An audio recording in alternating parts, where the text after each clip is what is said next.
வணக்கம். பல 100 வருஷங்களுக்கு முன்னாடி நம்ம முன்னோர்கள் உருவாக்கின பழமையான நீர்நிலை அமைப்புகள் இன்னைக்கு உலக அளவுல பல்லுயிர் பெருக்கத்தை எப்படி அற்புதமா காப்பாத்திட்டு வருதுன்னு இந்த ஆழமான அலசல்ல நம்ம பார்க்க போறோம். இது நிஜமாவே இயற்கையும் மனிதனும் சேர்ந்து உருவாக்கின ஒரு அற்புதம்னு சொல்லலாம். நாம இன்னைக்கு ஒரு 5 முக்கியமான இடங்களுக்கு பயணம் போக போறோம். இந்திய தீபகற்பத்தோட தென்கோடியில ஆரம்பிச்சு கொஞ்சம் கொஞ்சமா வடக்கு நோக்கி போய் இந்த கலாச்சாரத்தோட ஒன்றிணைந்த சூழலியல் அமைப்புகளை பத்தி ரொம்ப விரிவாக தெரிஞ்சுக்க போறோம். வேம்பண்ணூர், வெள்ளோடு, உதயமார்த்தாண்டபுரம், வேடந்தாங்கல், அப்புறம் சுஷீந்திரம் தேரூர், இப்படி 5 இடங்களை நாம கவர் பண்ண போறோம். சரி, எந்த தாமதமும் இல்லாம இந்திய வரைபடத்தோட மிக கீழ் முனையில இருக்கிற நம்ம முதல் இடத்துக்கு போலாம். அதுதான் வேம்பண்ணூர் ஈரநில வளாகம். கன்னியாகுமரி மாவட்டத்தில் இருக்கிற இந்த இடம் 2022ல சர்வதேச முக்கியத்துவம் வாய்ந்த ராம்சர் தலமா அங்கீகரிக்கப்பட்டுச்சு. ஆனா இதோட உண்மையான வரலாறு பல நூற்றாண்டுகளுக்கு முன்னாடி ஆரம்பிக்குது. பாண்டிய மன்னன் வீரன் நாராயணன் காலத்துல விவசாயத்துக்காக உருவாக்கப்பட்ட ஒரு பெரிய பாசன குளம் தான் இது. மனுஷங்களோட தேவைக்காக கட்டப்பட்ட ஒரு விஷயம் இன்னைக்கு எப்படி பறவைகளுக்கு ஒரு மிகப்பெரிய புகலிடமா மாறி இருக்குன்னு பாருங்க. இங்க ரொம்ப சுவாரஸ்யமான ஒரு விஷயம் என்னன்னா, இதோட பரப்பளவு வெறும் 0.2 சதுர கிலோமீட்டர் தாங்க. இந்தியாவிலேயே மிகச்சிறிய பாதுகாக்கப்பட்ட தலங்கள்ல இதுவும் ஒண்ணு. ஆனா இவ்ளோ சின்ன இடமா இருந்தாலும் சூழலியல்ல இது ஏற்படுத்துற தாக்கம் ரொம்ப ரொம்ப பெருசு. இது வெறும் ஒரு குளம் கிடையாது, பல ஆயிரம் உயிரினங்களோட வாழ்வாதாரம். இந்த சின்னச்சிறிய இடம் ஏன் இவ்வளவு முக்கியம் தெரியுமா? உலக அளவுல அழிவின் விளிம்புல இருக்கிற ஸ்பாட்டட் கிரீன் ஷாங்க், அப்புறம் Indian river turn, spot belt pelican மாதிரியான பல பறவைகளுக்கு இதுதான் உயிர்நாடி. தங்களோட நீண்ட தூர பயணத்துல பாதுகாப்பா ஓய்வெடுக்கவும் உணவு தேடவும் இந்த சின்ன இடத்தையே அந்த பறவைகள் முழுசா நம்பியிருக்கு.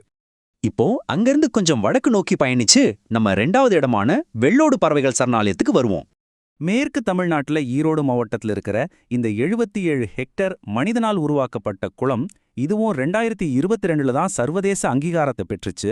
சென்ட்ரல் ஏஷியன் ஃப்ளைவே, அதாவது மத்திய ஆசிய பறக்கும் பாதை வழியா பல ஆயிரம் கிலோமீட்டர்கள் பனிப்படர்ந்த மழைகளையும் கண்டங்களையும் தாண்டி வர வலசை பறவைகளுக்கு இது ஒரு மிக முக்கியமான தங்குமிடமாவும் இனப்பெருக்கம் செய்யும் இடமாவும் இருக்கு.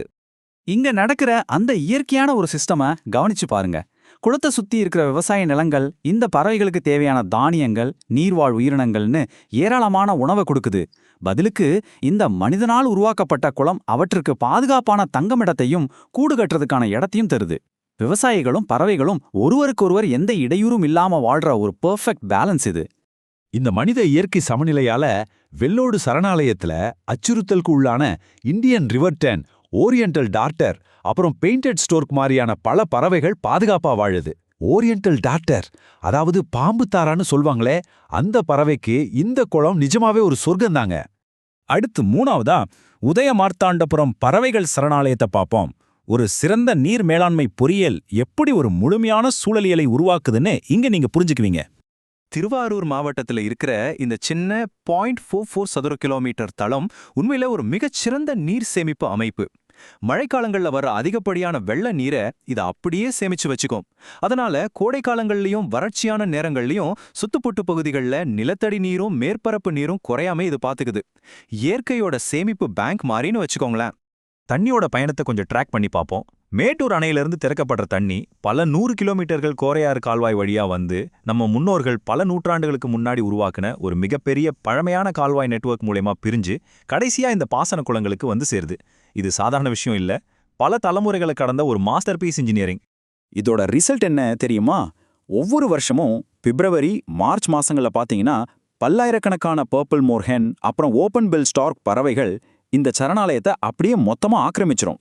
அந்த நேரத்துல அங்க போய் நின்னீங்கன்னா ஒரு பிரம்மாண்டமான பருவகால உயிரோட்டத்தை உங்களால நேர்ல பார்க்க முடியும். இப்போ நம்ம லிஸ்ட்லயே ரொம்ப ரொம்ப வரலாற்று சிறப்புமிக்க 4வது இடத்துக்கு வருவோம். மனிதர்கள் இயற்கையை பாதுகாக்கிற ஒரு ஆழமான வரலாற்றை கொண்ட இடம், அதுதான் வேடந்தாங்கல் பறவைகள் சரணாலயம். சோழமண்டல கடற்கரையில செங்கல்பட்டு மாவட்டத்துல இருக்கிற இந்த 40 ஹெக்டேர் பகுதி அதிகாரப்பூர்வமா இந்தியாவுடைய மிக பழமையான நீர்நிலை பறவைகள் சரணாலயம்.